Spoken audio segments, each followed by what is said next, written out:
My husband forgot our anniversary. I let it slide.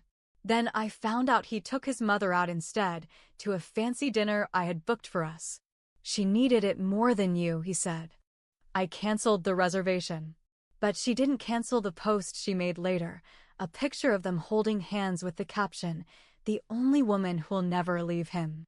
I left the comment section on. I let the internet handle it. I'm 39. My husband, Aaron, is 42. We live in Austin, Texas. We've been married for 6 years, together for 8. I work in health insurance filling. He works in IT for the city. We live a pretty normal life. Nothing flashy, just steady. Aaron isn't a loud guy. He's the type that lets other people talk first. He never liked big groups. I used to find that calming. I thought he was gentle, easy to be around, not one of those look-at-me types. But over the years, that quiet started feeling like something else. He stopped doing small, kind things. Stopped listening. When I spoke, he was looking at his phone or half nodding like a parent pretending to listen to a kid's story. I started feeling like I was living next to someone, not with them. Still, I thought maybe it was just marriage. The longer you're with someone, the more you have to try, right? I always tried.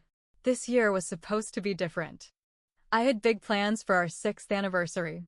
I made a reservation at Cicada.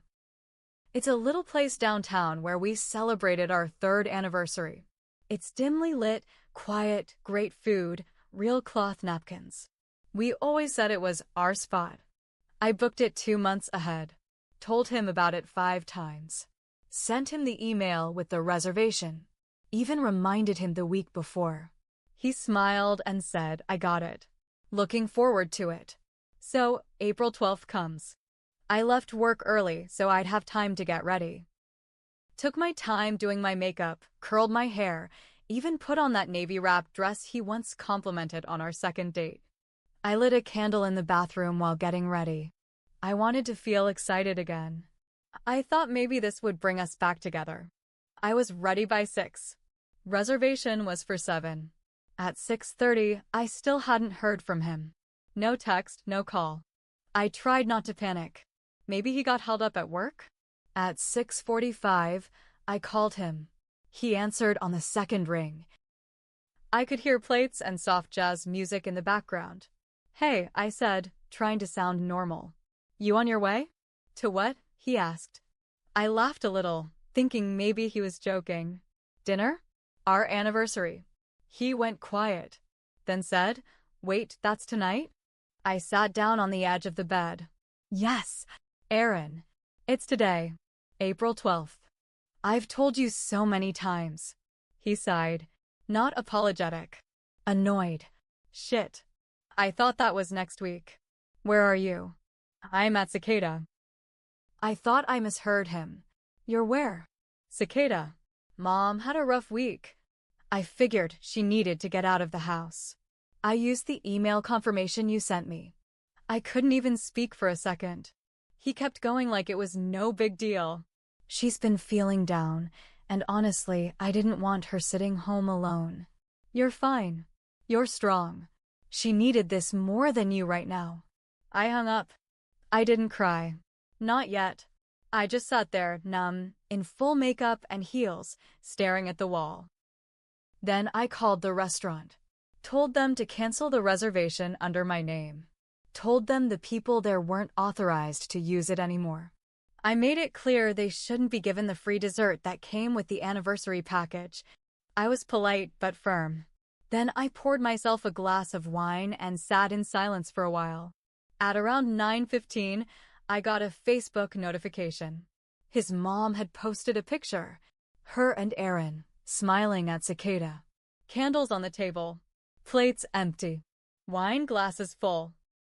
She captioned it, "The only woman who'll never leave him." That hit like a knife to the chest. She knew what day it was. She's the kind of woman who has a wall calendar and highlights birthdays, anniversaries, and dental appointments. She didn't forget. She chose. I didn't comment. I didn't message her. I didn't text Aaron. I just hit share. No caption. Just her post, now on my timeline. And I didn't turn off the comments. By morning, there were over 100. People from church, old coworkers, friends from college, even a few of her bridge club ladies. Some defended her. Most didn't. Some were gentle. Wasn't it their anniversary? Others were blunt. This is weird. One woman just wrote, "Yikes. I left it all up." Aaron called me that afternoon. Mad. Not sorry. Just mad. "You're blowing this out of proportion," he said. I hung up again. I haven't talked to him since, but it's not over. Not even close. So here's what happened next. After I shared the post and the comments started piling up, Aaron didn't come home that night. He texted me around 10:45 p.m., staying at mom's. "You need time to cool off." I didn't reply. What I needed wasn't time. I needed a husband who gave a damn. The next day, I went into work like normal. I didn't want to sit at home stewing. My coworker Jenny noticed something was off. I told her a small version of the story. Left out the Facebook post, just said Aaron forgot and went to dinner with his mom instead. Her mouth dropped open.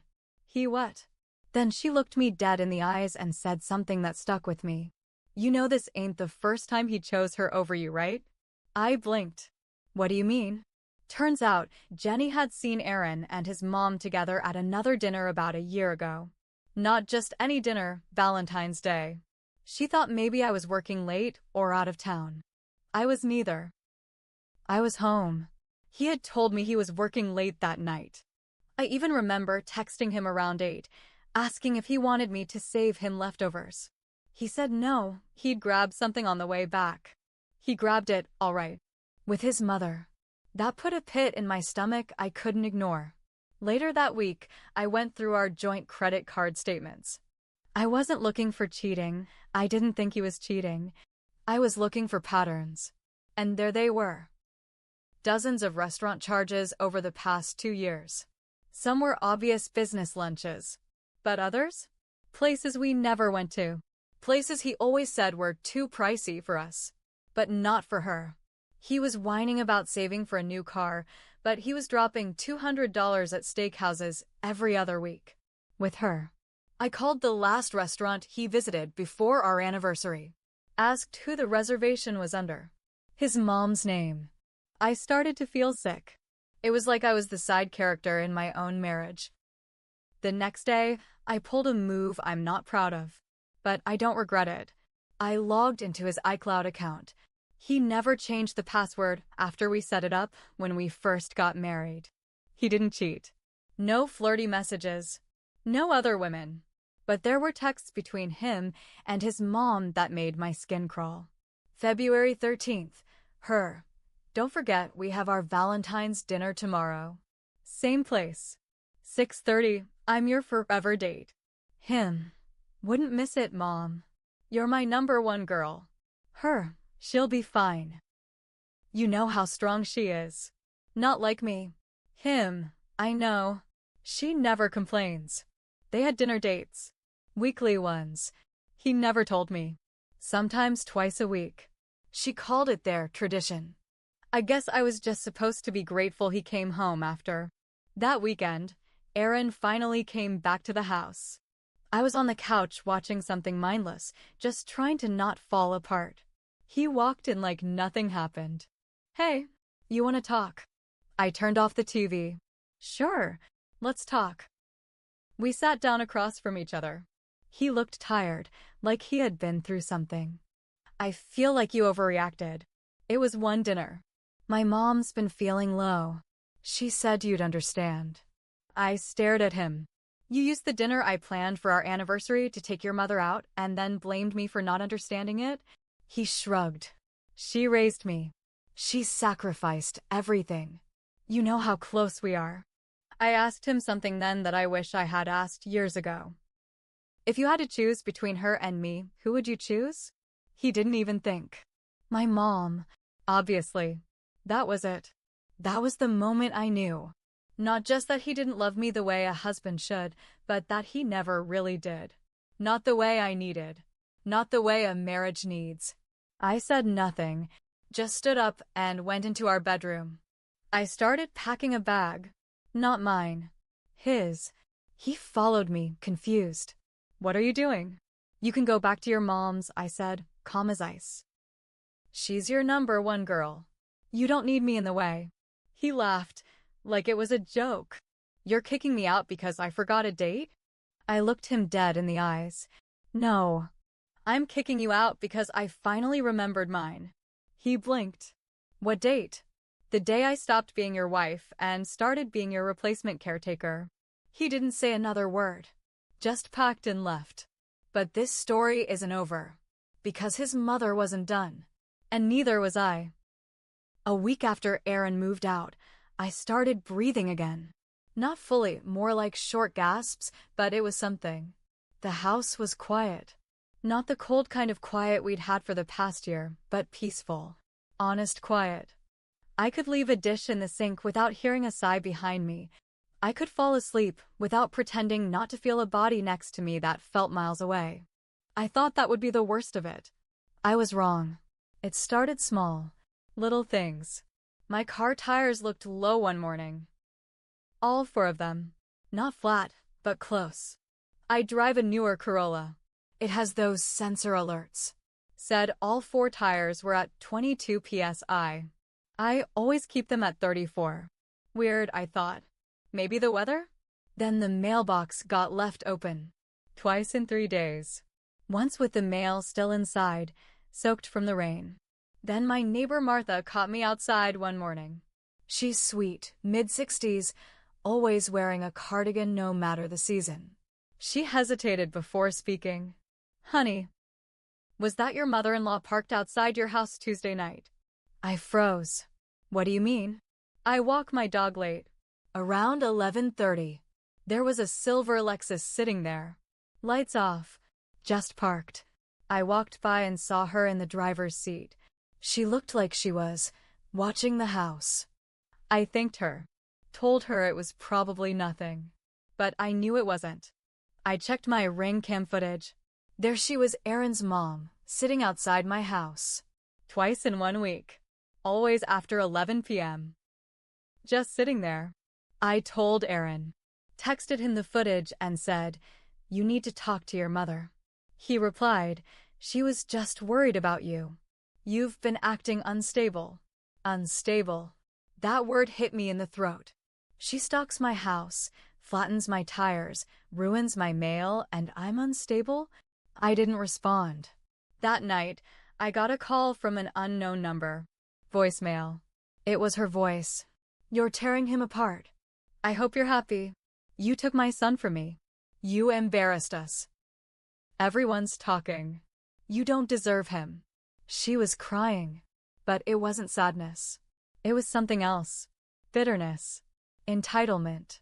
Like I had stolen something that always belonged to her. The next morning, I found dead flowers stuffed into my front door handle. Not laid gently. Shoved. Like someone wanted to ruin them on purpose. The petals were crushed. Wet. The message was clear. I changed my locks that day.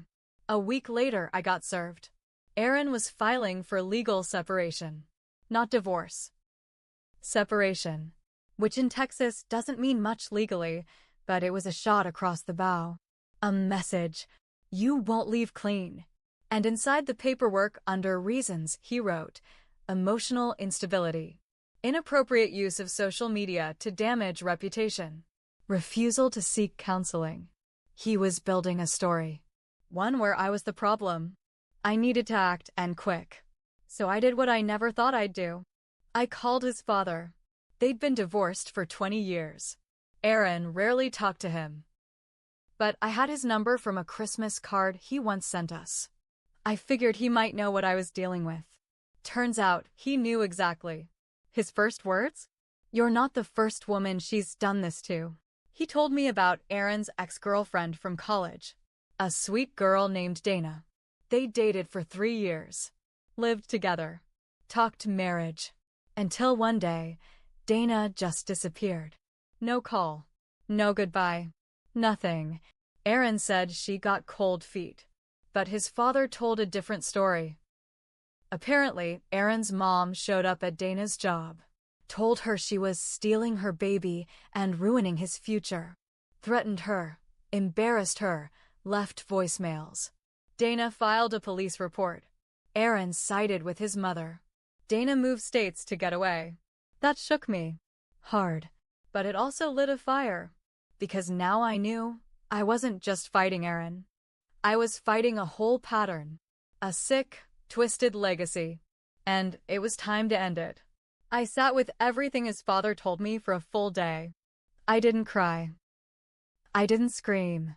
I planned. For 6 years, I played the quiet, patient wife. I forgave. I let things slide. I gave space. I made excuses. But that woman, Erin's mother, she counted on that. She saw my silence as weakness. She saw my kindness as an open door. So I shut it. First, I printed every message. Every text, email, screenshot. Her voicemail. The ring footage. The credit card statements with dinner charges to all the places he told me were too expensive. I compiled it into a folder I labeled evidence, control, and manipulation. I contacted a lawyer. A real shark. The kind of woman who wore sharp suits and didn't blink when I told her I wanted to go for full divorce with grounds. She looked through my folder and said, "Oh, we've got a story here. Let's tell it." And we did. We filed for divorce, not separation. Claimed emotional abandonment, mental distress, and financial deception. We included a restraining order against his mother for harassment and stalking. Erin tried to act surprised. He sent me a message, "You didn't have to go nuclear." I ignored it, because the next move was mine. Remember that Facebook post his mother made? The one with the dinner photo and the caption, "The only woman who'll never leave him"? It was still public. So I posted a follow-up. Same picture. But this time, I added, "Update, she was right." He left me instead. For her. Used our anniversary dinner to celebrate with his mom. Forgot the date. Lied about other dinners. Shared with permission. Voicemail, ring cam footage, and more in the comments. Thank you for proving my point. And I attached the audio of her voicemail. The video of her sitting in her car at midnight. The text thread between her and Erin where she called me a burden and told him to come home to his real girl. It exploded. People shared it. Commented. Tagged each other. Some called it sad. Others called it sick. But one thing everyone agreed on? This wasn't about love. This was obsession. Erin's mother deleted her account that night. Erin went silent. 2 weeks later, I got a call from his cousin Amy. I barely knew her, but we'd chatted at reunions. She told me everything fell apart. Erin lost 2 job offers when someone forwarded the post to his HR contacts. Apparently, both companies had family values clauses. His mother was banned from her church after some of the ladies there saw the videos and confronted her. And Erin? He was staying at a hotel now. Because she wouldn't let him stay at her house anymore. Not after he lost the jobs. Not after people started looking at her sideways in public. She blamed him for the fallout. All of it. He finally saw what I had seen all along, but it was too late. The divorce went through fast. My lawyer made sure I got everything I asked for. I kept the house. The car. I even got partial spousal support, since I'd helped him pay off his student loans during our marriage. He didn't fight it. He didn't have the strength anymore. He called once. Just once. I let it go to voicemail. I messed up. I see that now. I lost you because I let her control everything. I didn't know how to choose. I thought I was doing the right thing. I was wrong. I don't expect forgiveness. I just wanted you to know I get it now. I didn't call back. Because some lessons come too late. And some people don't deserve a second chance. I wasn't perfect either. I let things slide. I didn't speak up sooner. I waited, hoping things would change. But I've learned something from all this. Silence doesn't save you. Truth does. And sometimes, Revenge doesn't look like screaming or slamming doors. Sometimes, it looks like letting the world see exactly what someone wants to keep hidden, and then walking away while it burns.